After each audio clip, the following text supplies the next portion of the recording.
follow, like, subscribe. We're back, baby. Let's get this shit show going. I vape now.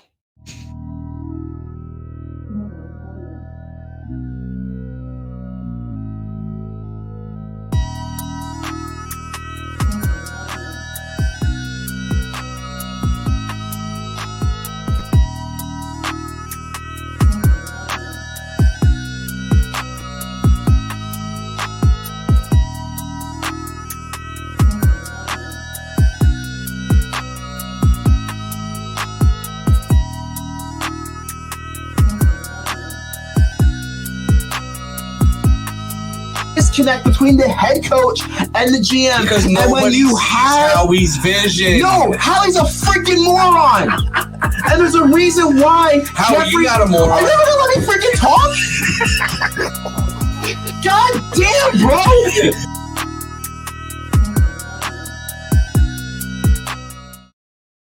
What is up, all about the Birds Nation? This is Birds, Beers, and BS on the AAT Sports Network, and another great edition of we haven't been back in a couple weeks, so good to be back. We are your typical host, myself, Eagle Jeff Warner, alongside Peanut. So how you been, man? It's been a while. NFL season's officially upon us. The new year, NFL offseason. So how you been, man? I've been pretty good, man. Watching this exciting offseason that the Eagles are having.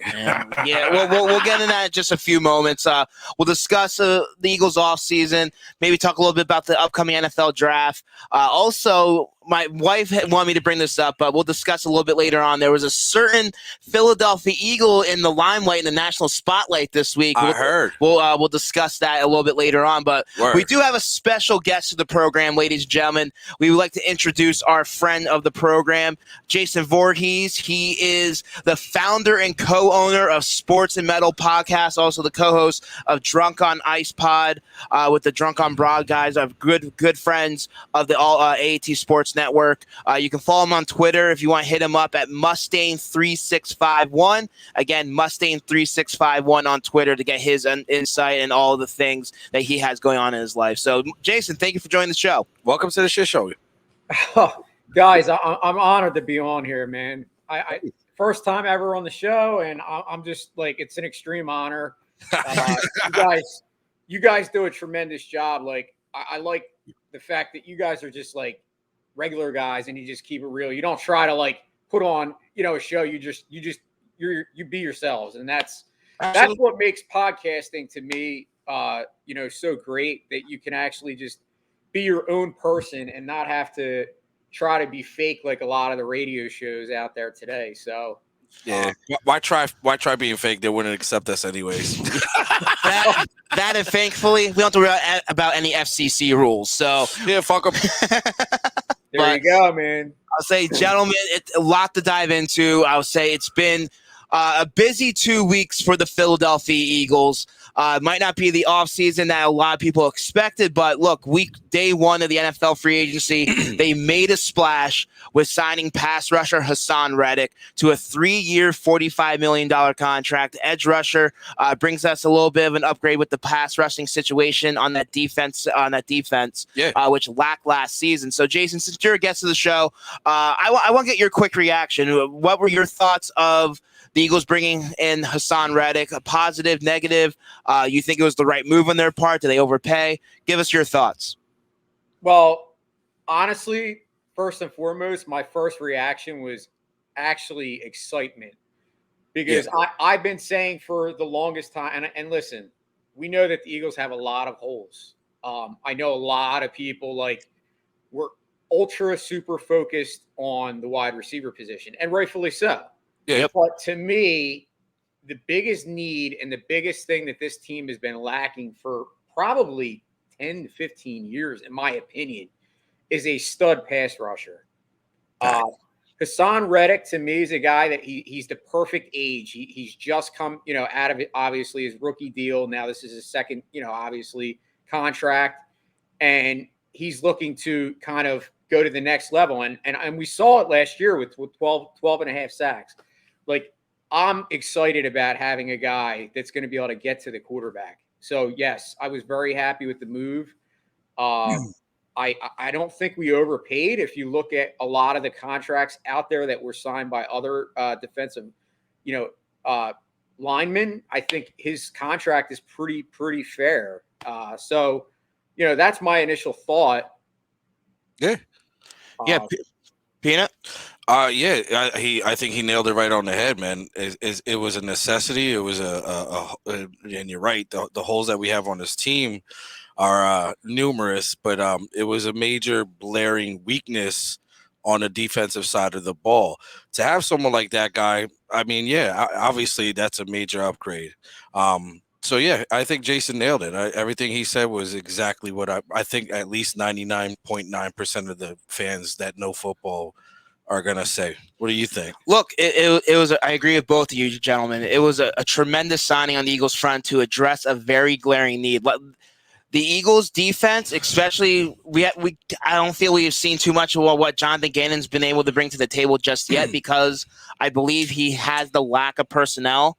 Yeah. And now this is finally an offseason that I feel that Jonathan Gannon can finally give his input and try to pinpoint and pick some guys either in free agency or in the upcoming April's draft. So it was definitely a position of need. And the fact that they were able to get a pass rusher that could be locked in for the next 3 years, like Jason said, in the prime of his career.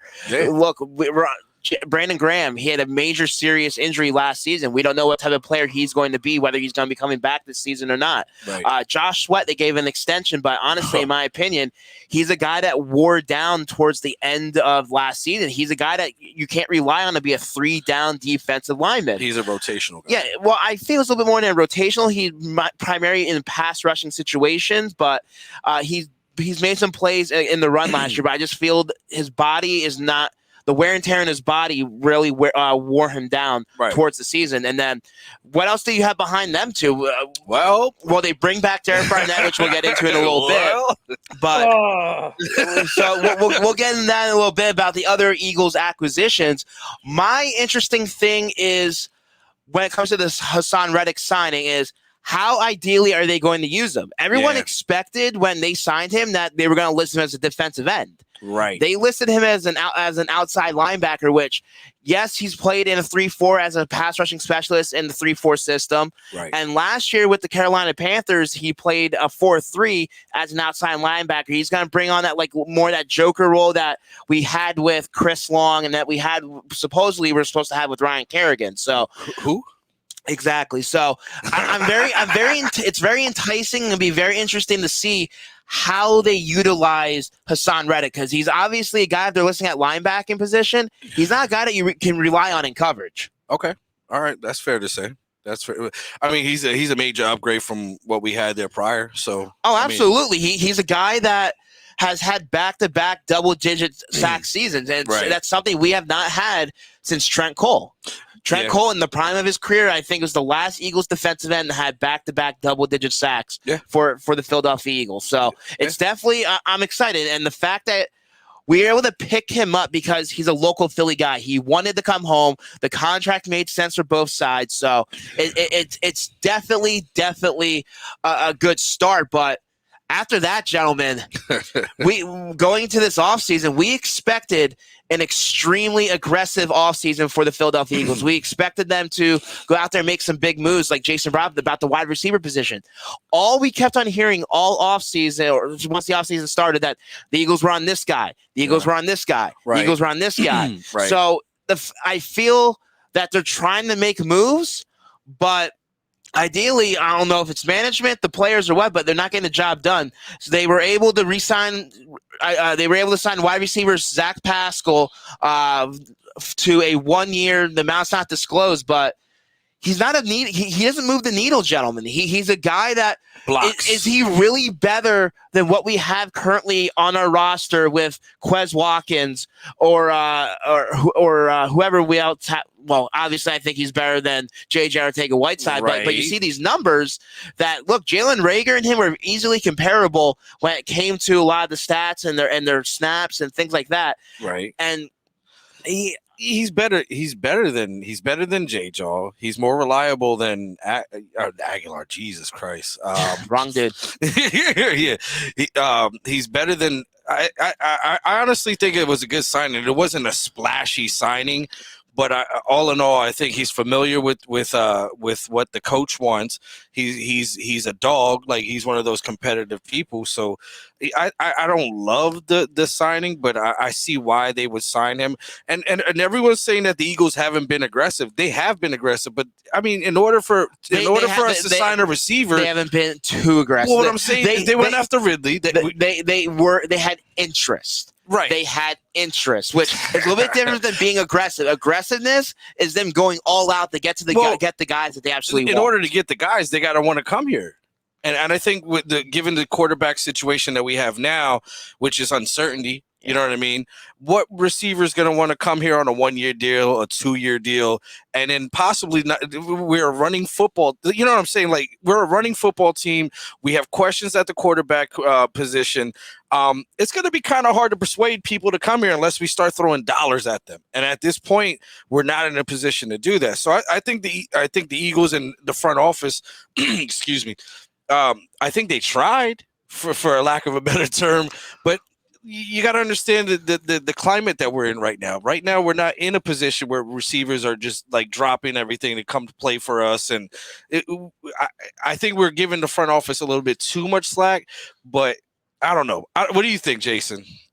Well, it's funny because you know me. I'm usually very vocal, and I love wide receivers. I mean, I wanted every wide receiver that was a free agent. I wanted on the Eagles. Like, good. I wanted Devontae Adams. I wouldn't have cared about the contract. That's how crazy I am about him. Because actually, Devontae Adams is my favorite wide receiver in the NFL. But that being said, I'm a realist, and I understand. And I think Peanut kind of nailed it. Like, I think the problem is that a lot of these wide receivers are looking at the quarterback position. Now, listen. I'm a Jalen Hurts guy. I actually believe that he can improve. But I think there are still a lot of question marks, not only in our fan base, but around the league about whether Jalen Hurts is actually capable of being a franchise quarterback. And if you think there's questions by people on the outside, what do you think the questions are for in the NFL actually playing the games, like the wide receivers, who in most cases are divas and want the football? Now, with that being said, I actually like the Zach Pascal signing. Now, yes, Jeff, you're right. It doesn't move the needle, but I compare Zach Pascal, in my opinion, to a guy like Jason Avant. He's not a guy that's going to be like, you know, a number 2 receiver, but I think he's capable of being that 3 and maybe kind of coming in and being a sure-handed guy. If I'm not mistaken, he only had 2 drops in the last 2 seasons. So he catches the football.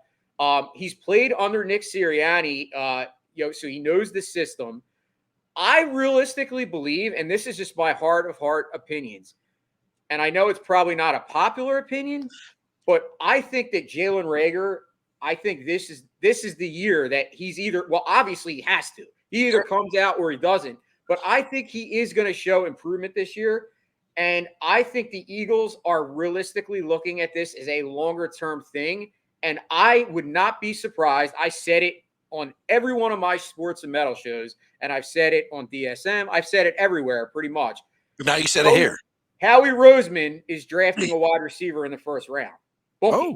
Like, I'm not gonna, especially because if we would have signed like a better free agent, like any of the guys mentioned, like who am I, Allen Robinson or somebody like that, then I would say, oh, well, they're probably not going to draft. But the fact of the matter is they only signed Zach Pascal. That, to me, signals that they are going for a wide receiver with one of these first picks.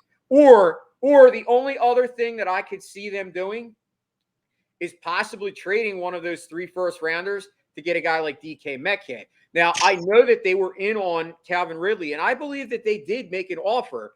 But the Falcons were honest about the situation, and they said, we can't trade him. Right. I don't think that means that Howie Roseman's actually not still interested in Calvin Ridley. If that sounds crazy, tell me if I'm wrong. But I think he's still on the radar for the Eagles. Obviously, he's not going to play this year.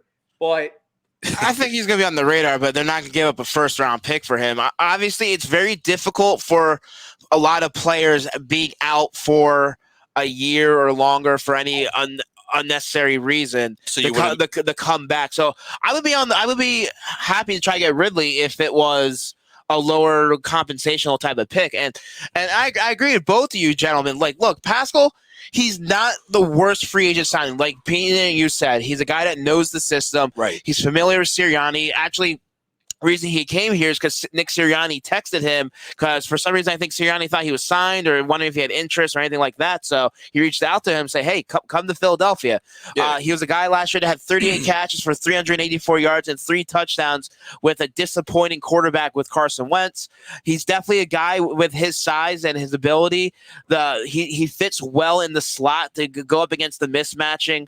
Providing a mismatch against some of those undersized corners and can get open some space. And he's also a tremendous blocking wide receiver, like Peanut said, that can open up things in the screen game or the RPO or whatever he needs to do. So I'm not saying it was like a horrendous signing. Like, look, it wasn't a major splash. And I agree with both of you gentlemen. Look, this was a free agent class where teams, they were overpaying for a lot of players, especially the wide receiver position. The fact that Christian Kirk, got $45 million or whatever the hell it was. Exactly. So I get it. Look, the Eagles are not a team that are going to overpay for a position like the wide receiver position, or a player that's not like a potential all-pro wide receiver, all-pro type of player. It's not in Howie's DNA. Well, they're not ready for that yet. I mean, look, regardless of what we want to say, this team is going through its rebuild.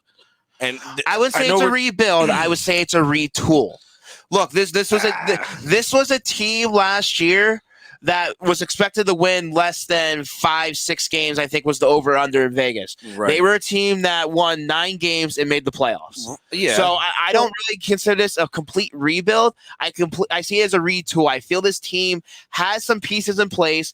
They have a head coach that the organization and a lot of these veterans believe in. Right. And now it's just finding those missing pieces that they need to do to take the next step. Because honestly, in my opinion, which we can get on in a later show, but the NFC East right now is completely wide open, gentlemen. The Dallas Cowboys, who everyone considers the crop of the NFC East every single year, they lost a lot of key players. They lost Amari Cooper. They lost Darrell Collins. They lost Randy Gregory. So they're a team that they had a lot of strengths and they still have some offensive firepower and some stars on that team. Right. But it's not the juggernaut Dallas Cowboys that we expect them year in and year out. I agree with that, but I partially disagree with that as well. But go ahead, Jason. You were going to say something. What I was going to say is I think what Peanut was saying, whether it's a rebuild or a retool, they're still not ready to compete for a Super Bowl. No, not the Super Bowl.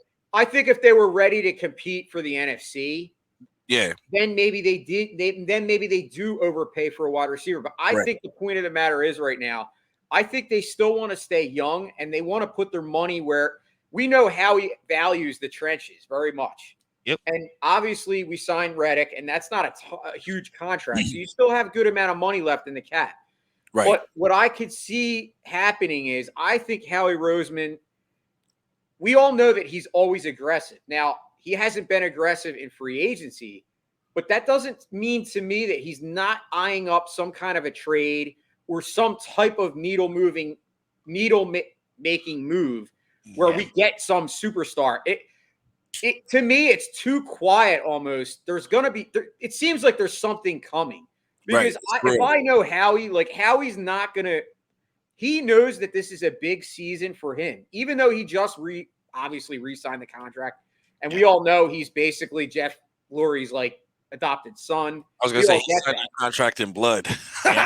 But my opinion is I think he still has a little bit of pressure knowing that this is a huge offseason. He has 3 first-round picks. So he has to do something right with all 3 of them, whether he moves all 3 of them and moves extremely high up into the draft and gets a quarterback, which I don't think he's going to do. But what I wanted to do, now this is nuts, but this is just me. Obviously, everyone has an opinion. What I wanted him to do, now this was before they got Reddick, Now that they got Reddick, I don't know if it would even happen, but I wanted them to trade up and get one of the top defensive ends, like with the third or fourth pick of the draft. That was what I wanted to do. And I didn't care if you gave up 2 of the, or 3 of the picks to get there. As long as my you hit. opinion is defensive ends, if you look around the league, like stud defensive ends, well, I'm talking about guys that get like 15 to 20 sacks, they don't grow on trees. There's not that many of them. And if you get your hands on them, like, they don't hit the open market very often. So yeah, definitely. Yeah, and it's sort of them signing Reddick. It helps alleviate and take a little bit of the stress on what they have to do in the draft. Like, because look, we have a lot of holes to fill. We potentially need another defensive end. We obviously need linebacker. You need possibly another depth piece along the defensive line at defensive tackle. Whether they decide to move on from Fletcher Cox after this season or Hargrave after next season. Yeah. You still have the safeties that, they bring back Anthony Harris, but you still need going forward. What's the future of that position? And then you still need another corner opposite Darius Slay. And that's just on the off or on the defensive side of the ball. Right. So the fact that they were able to somewhat not eliminate, but gives them a little bit more flexibility in the draft this upcoming April. It's definitely a good thing. They don't have to draft on need. They can draft on the best player available, which is why I feel some of the signings that they did, which a lot of people weren't too happy about, the fact that they released and then re-signed Fletcher Cox to a 1-year, $14 million deal. They bring back that was a thank you deal, by the way. Well, no, what it was, Fletcher Cox took forever to respond to them about restructuring his contract before the deadline. So they basically had to release him and then bring him back, and essentially, we don't know the exact terminology of the deal. Essentially, people believe it's like a 1-year, $14 million deal. But the way Howie's been doing things, which he's been stretching this very thin, is the fact that they are turning these deals into signing bonuses to stretch out the cap, Smart. Yeah, right now we have some cap, but that's why one of the reasons I feel the Eagles aren't as aggressive, because they can't commit to these long-term deals or continue to kick the can down the road. I forget which defensive tackle it was that we recently got rid of. He's not on the roster anymore. He's due $9 million from the Eagles this year. So Howie, as much credit as we give him for trades and recently doing well in the draft, the one specialty that he did have was the cap. Yeah. And he's been basically screwing the pooch with that because he's giving out bad contracts and trying to get the Eagles out of a jam so they can still be competitive and go after some of these free agents. They signed Boston Scott to a 1-year, $1.75 million. They bring back Anthony Harris on a 1-year deal. Greg Ward, Mr. Reliable, on a 1-year deal, so another veteran wide receiver. They bring back Andre Chatri. I don't even know who the hell that is. Exactly. Huh? So, look, these are positions and guys that are familiar with the system. They fit well in Philadelphia. They might not be the splashy move, but the Eagles need to find a way to fill those holes. We still need to fill out a football team, gentlemen. And I understand the fans' frustration, but do you feel that the Eagles and Howie Roseman are being too conservative in free agency and in this offseason so far? Granted, we're only 2 weeks in. There's still plenty of time left, but we always kept on hearing going to this offseason, especially the Eagles the way they are, they're usually normally very aggressive in free agency. And the fact that we really only have Hassan Reddick so far to show for it, and then we keep on hearing that they're going to be in the second wave of free agents, and there's still some guys available. Look, Tyrann Mathieu still available. There's a couple other big defensive players off the top of my head I can't remember. They're available, but they're waiting for the right contract. They're waiting to see what they can get paid. So if the Eagles want some of these guys, they might have to overpay them. So, Jason, your thoughts? Do you feel that Howie and the front office are being too conservative? Do you feel that the Eagles fan base have a reason to be upset so far? Your thoughts? Well, I mean, I kind of think you just answered that question with your whole spiel that you just had. Yeah. I believe that part of the problem is that Howie is kind of trying to right the wrongs that he's made in the past, meaning not necessarily wrongs, but as you said, kicking the can down the line too many times, sooner or later, it's going to bite you in the ass. And I think that's where we're at kind of. It's not the fact that they don't have the money, but I think he is trying to be a little more patient They do and they don't. Look, I think after what I saw, I think they're like $14 or $15 million in the cap. And the grand scheme of things, it might seem like a lot of money, but the way the NFL is these days and what some of these players are getting with the average per year, basically for them to sign anyone, they're basically going to have to backload that contract, give them a low amount of money to start, a big signing bonus, and then more dead cap towards the end of the round, which is one of the reasons why I understand. Look, I would have loved the move. Granted, I feel the compensation that the Miami Dolphins gave up, but the fact that Tyreek Hill was on the open market, and I don't know if the Eagles were in the mix or if they were even in Tyreek even wanted to come here. Granted, like Peanut brought before, we don't have the quarterback, but he's not going to come here.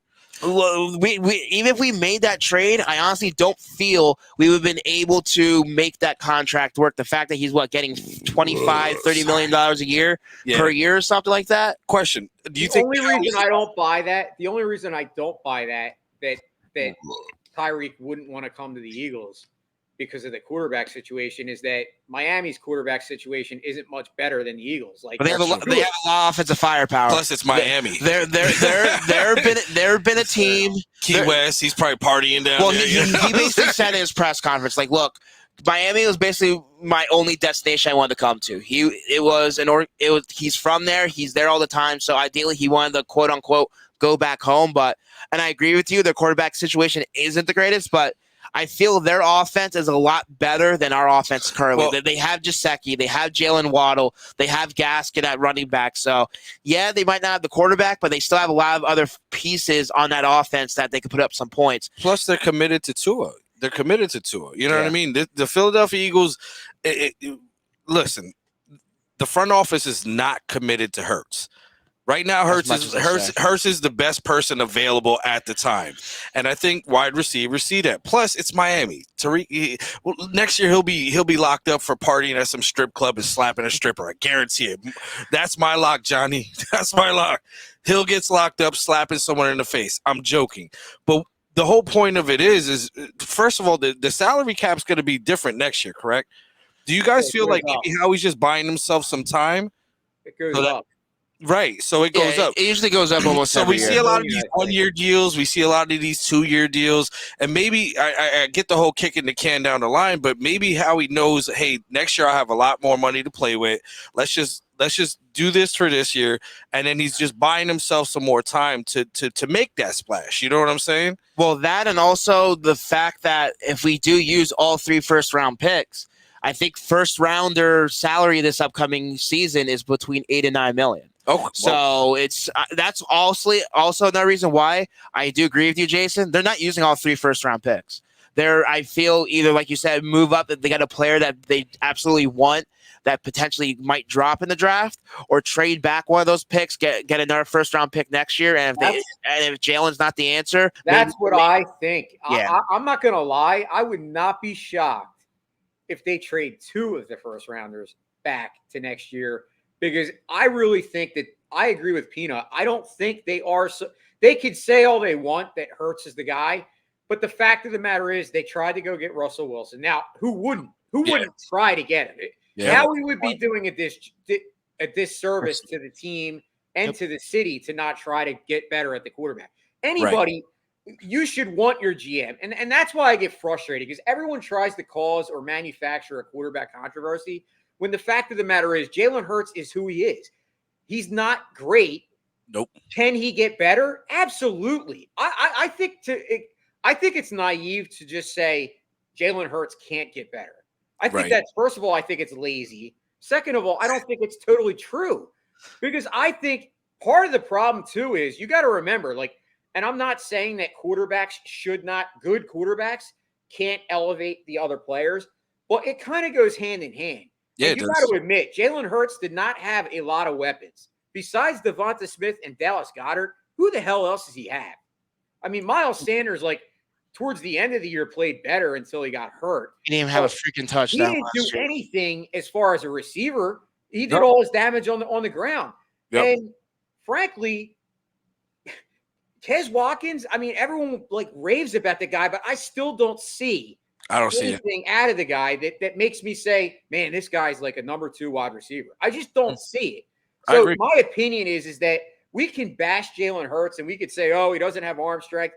When in reality, I saw the eye test. It's not necessarily the arm strength that he lacks. I think it's more so with him, the fact that he doesn't read defenses and he's late on his throws. And I think that's something that can be coached and you can get better at. Because I've heard numerous quarterbacks on podcasts ask that question just about Jalen Hurts, and they've all said that he can get better at that, including Donovan McNabb, who struggled at that in the beginning of his career.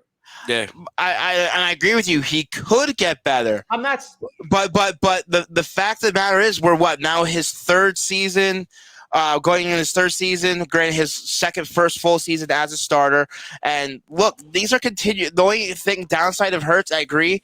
I feel he has potential, and maybe it's just the right coaching staff, but he's had the same mistakes and the same mechanics issues throughout college and now the pros. So the same thing with Carson Wentz. Everyone kept on giving him, but after that MVP type of season, everyone kept on giving him the benefit of the doubt. Like, okay, maybe he's still recovering from injury. Maybe it's this. Maybe it's that. And then we realized, look, after he left here, he goes to Indianapolis. He's still having the same mistakes. So good quarterbacks, and I agree with you, they need to elevate their teammates' game and they need to elevate their game. And to a point, we've seen some flashes with Jalen Hurts, but in my opinion, from what I've seen so far, I do not consider him a franchise quarterback. The fact that we were the number one rushing team in the NFL last year, we had to rely on our running game because we had to be because I feel Sirianni did not have as much faith in Jalen Hurts' progressions and ability to take over a game as a pocket passer.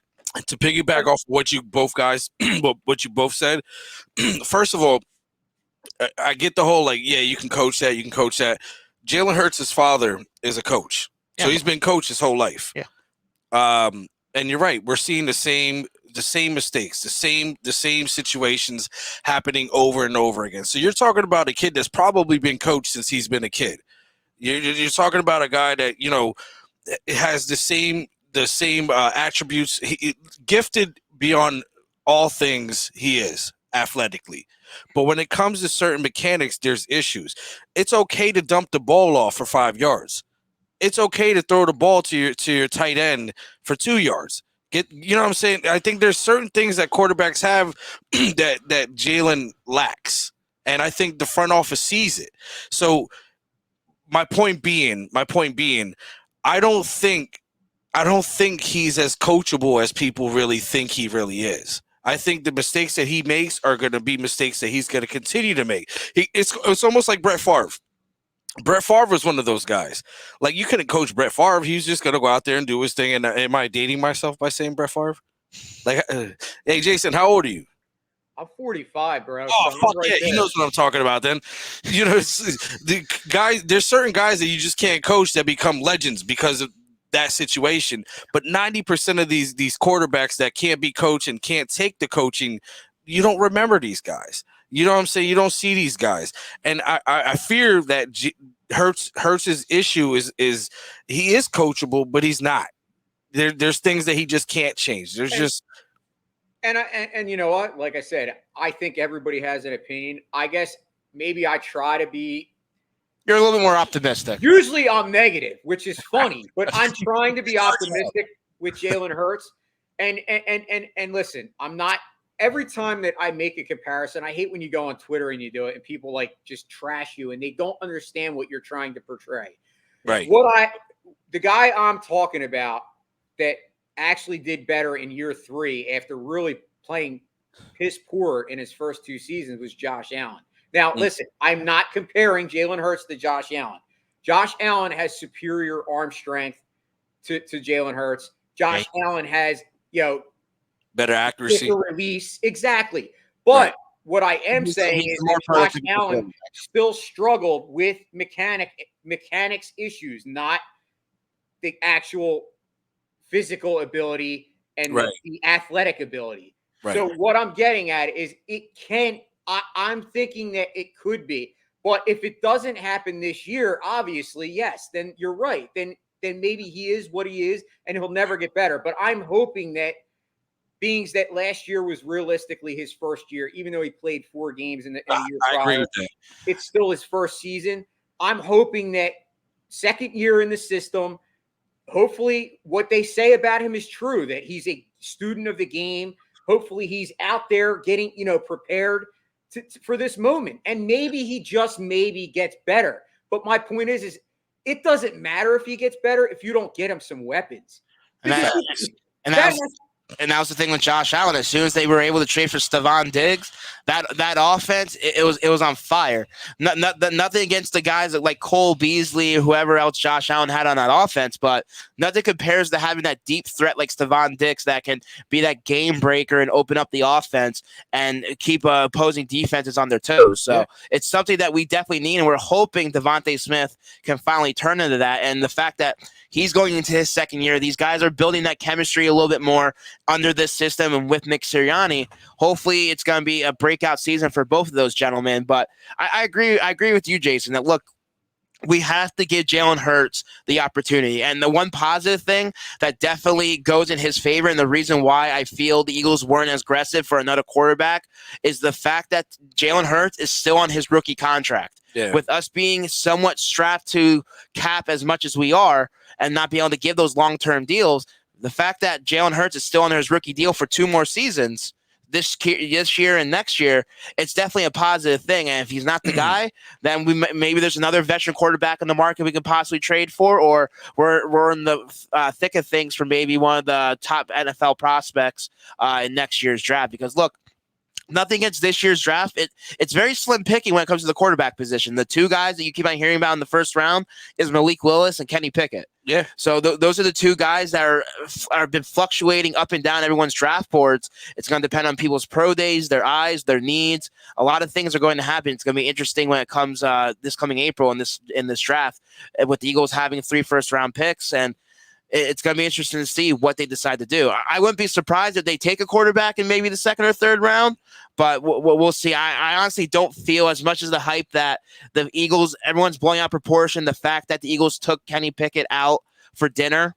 Why wouldn't they? I'm not buying that smoke screen. But why wouldn't they, though? The last quarterback they took out to dinner turned out to be Carson Wentz. You know what I'm saying? And Phil made a good point to that. It wasn't Howie Roseman that went and visited him. It was Brian Johnson. It wasn't even like Nick Sirianni. It was like the 3rd level. They made it sound like it was like Nick Sirianni and his wife, like, here. But we know Howie, someone has interest in Kenny Pickett. The fact that your GM during the season is going out to one of his college games on a Thursday night. Yeah. I do feel the Eagles are doing their due diligence, and they were at his pro day. So the Eagles are definitely, I don't know if it's a smoke screen that maybe try to have someone else pick up the quarterback before they get there. or maybe the Eagles can be one of those partners where if these guys fall to the teens, where they can trade with them to try to get the quarterback. We move back a couple of spots, get some extra draft capital. That's very Howie-ish. So we'll see.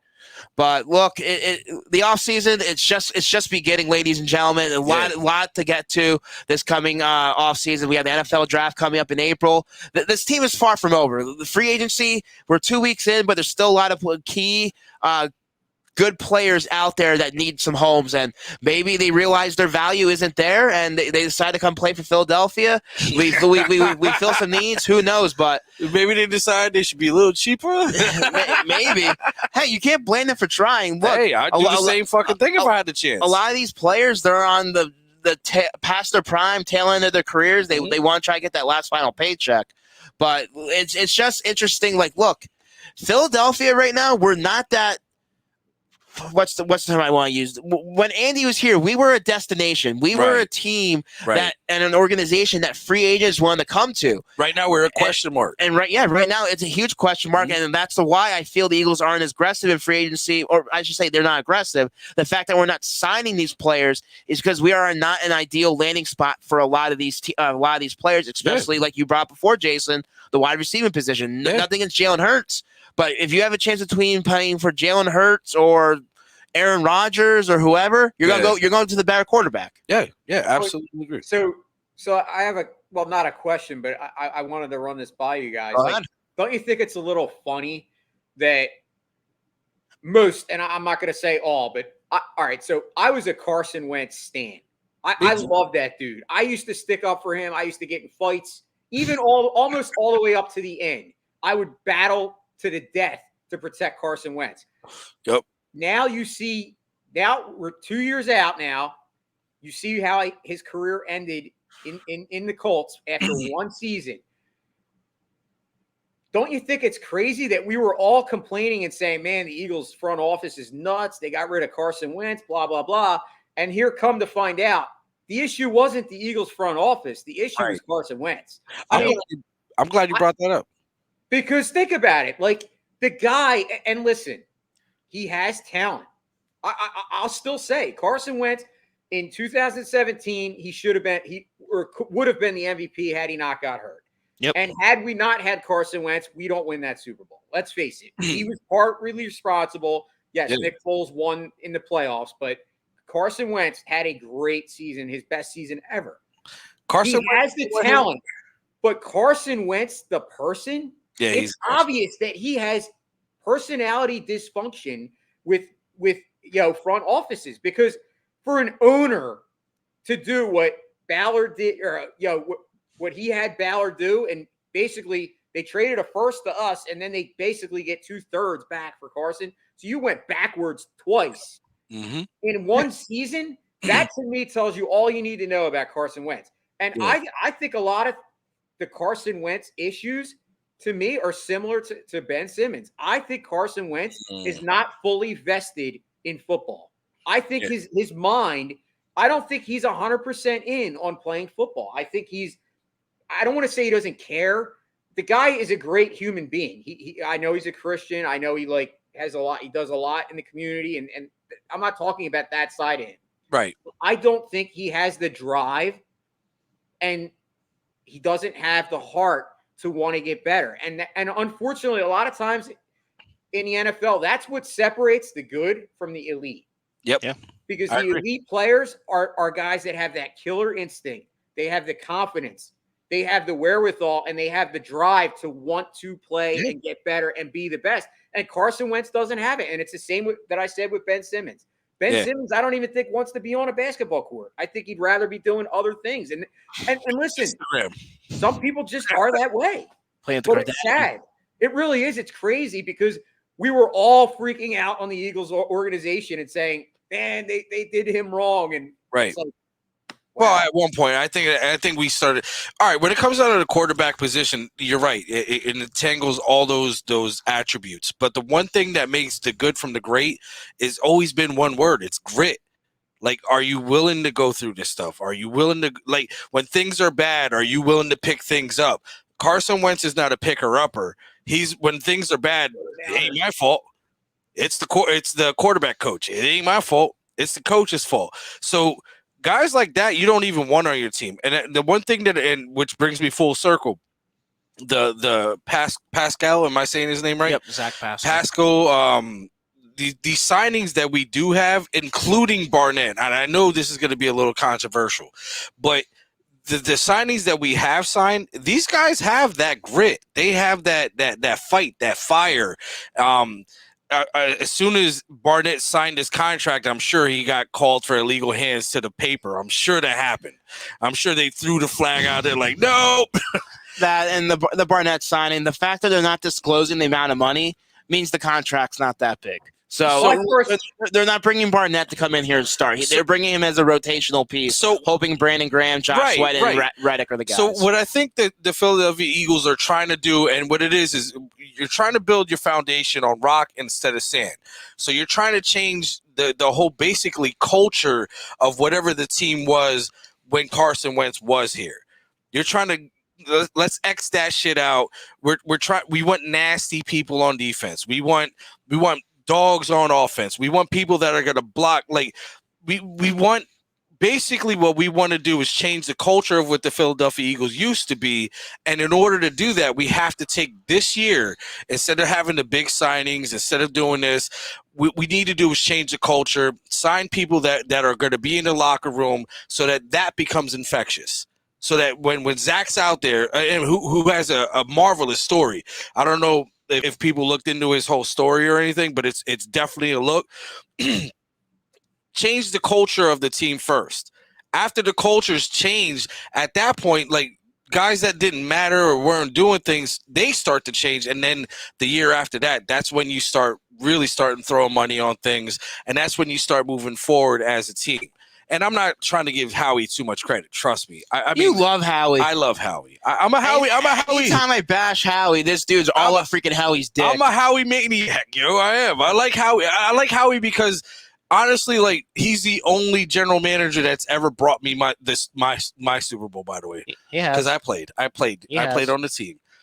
It's pretty funny because I used to be the biggest Howie hater, but I've actually started to come around on Howie. Now I'm not ready to anoint him, best GM in the NFL. Yeah, well, not in the NFL. But I will say that Howie Roseman, to me, I think he does a lot of good things. But I think the reason that Howie Roseman kind of like gets criticized and the reason that, in my opinion, he's not considered a great GM is because he's made a couple colossal mistakes, especially in his first round picks. Agreed. Like, the colossal mistake of not taking Justin Jefferson was probably one of the biggest mistakes ever in draft history. Like, to take Jalen Reagor over Justin Jefferson, like, it was just a criminal type mistake.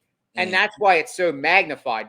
But we can't also, in the same breath, bash him for that and not give him credit for a Jordan Mailata, because you have to give him credit for Jordan Mailata. He drafted him.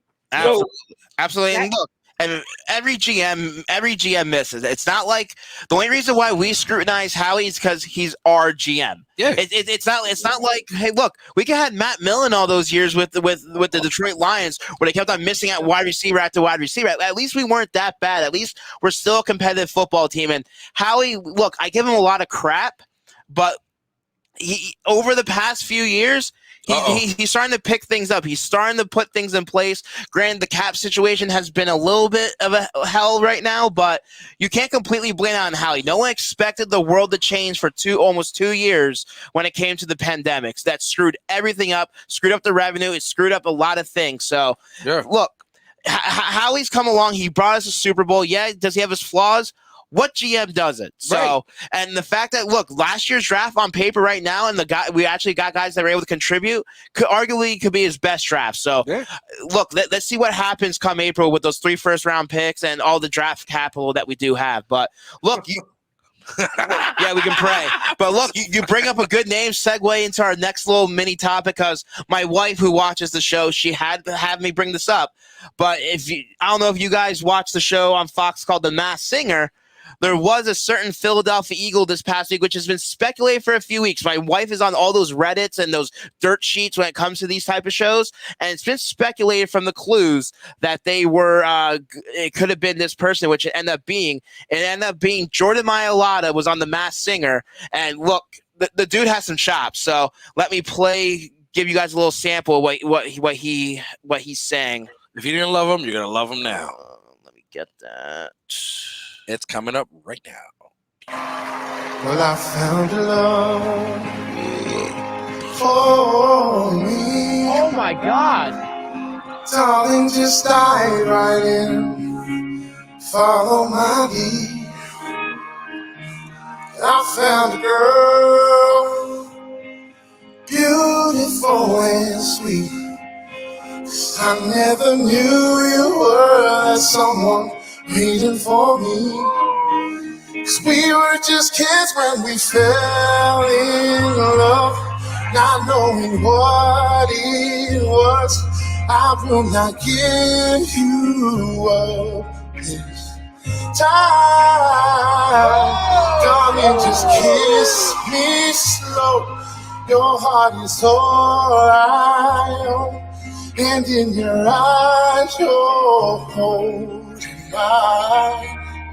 That voice sounds familiar.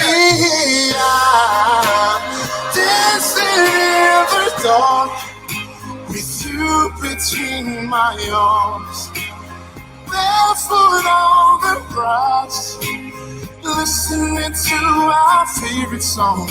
I have faith in what I see. Now I know I have met an angel in person. She looks perfect. No, I don't deserve this. You look. Wow. Look, I met Jordan Mailata a couple weeks ago. I would never thought that was him.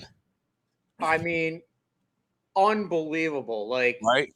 first of all, like, I saw our buddies talking 215 Jake. They had Jordan Mailata on their show, and you kind of got to see a different side of him during that show. And wow, dude! And I'm a music guy. I was blown away when I heard that was Jordan Mailata. I was like, holy shit, this guy can freaking sing! Like, talk about who needs the NFL? He could just be a singer right now and make mad money. Like, Right. Don't tell him that. We need him right now. Yeah, he's on the big. That's probably the best. Sorry, besides Hassan Reddick, he was probably the best signing we had in the last 12 months. But yeah, I agree. Look, I was saying, Past 10 years. I couldn't find last night's video. Unfortunately, he was voted off last night, and that's when they did ultimately reveal that it was Jordan Mailata. But look,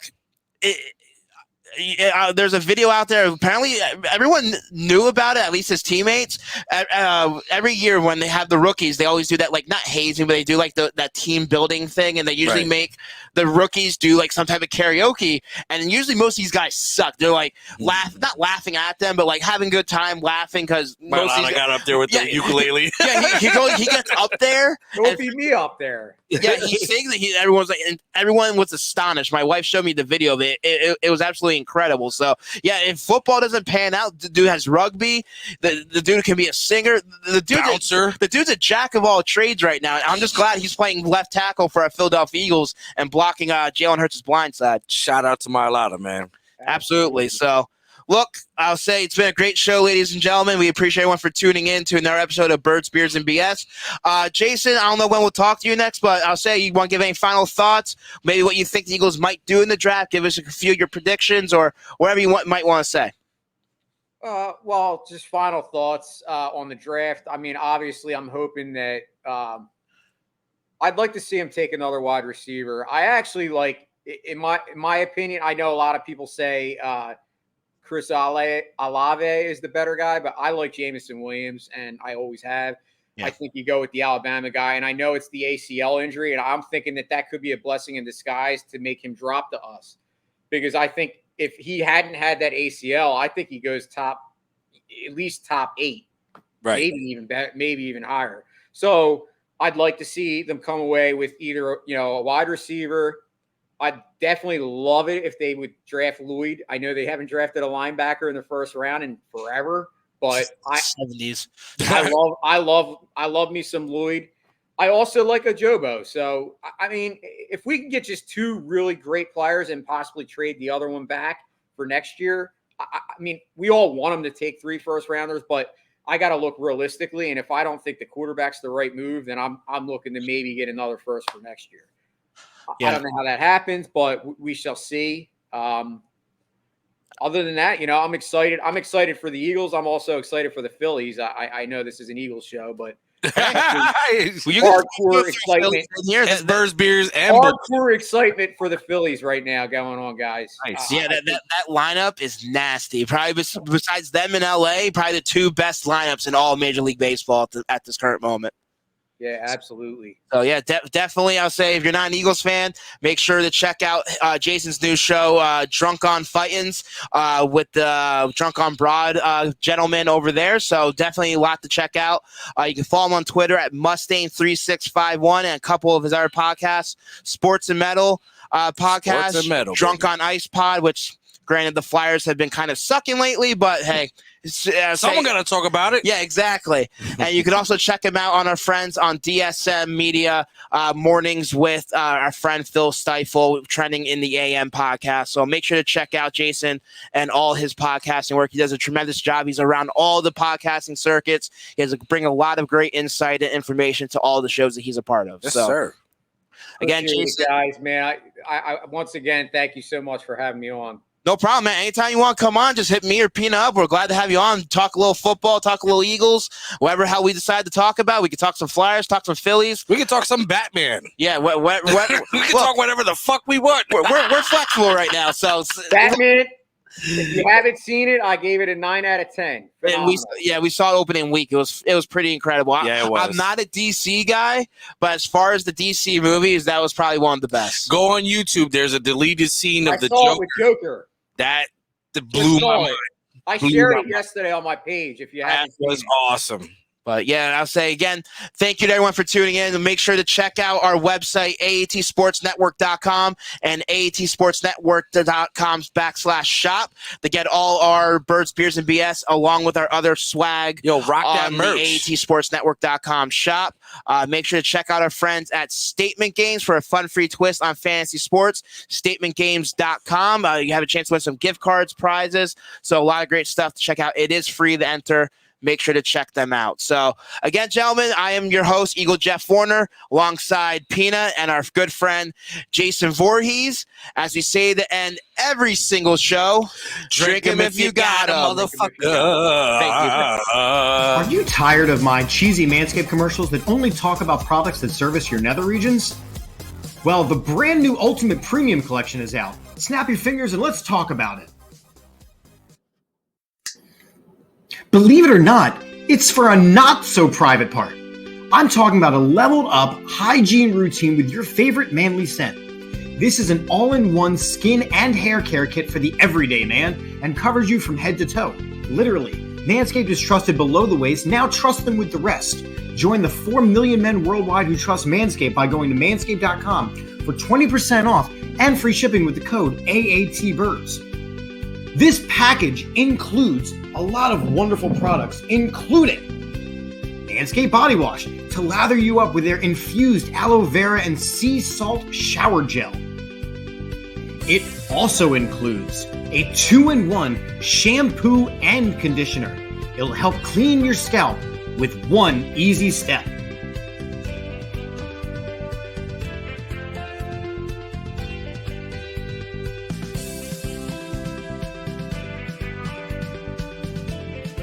Next up in this package is the Hydrating Body Moisturizer. Do you have tattoos or issues with dry skin? This is designed to keep your skin feeling clean, smooth, and smelling fresh. Don't forget about the Manscaped Premium Deodorant. No, not for your balls, for your stanky armpits. This deodorant dries clear, is aluminum-free, and smells like their signature scent. Plus, this package includes a free gift, a 3-pack set of lip balm that's made up with ingredients such as vitamin E, peppermint, and eucalyptus oil to keep those chappers feeling moist. That's 4 products and a free gift inside the Ultimate Premium Collection. What a score! All these products are cruelty-free, paraben-free, vegan-friendly, and dye-free. The best ingredients with zero compromise. Don't forget to go to manscaped.com and use the code AATBIRDS for 20% off and free shipping. That's 20% off and free shipping with the code AATBIRDS at manscaped.com. The power of attraction is now in a bottle thanks to Manscaped. Your balls and body will thank you.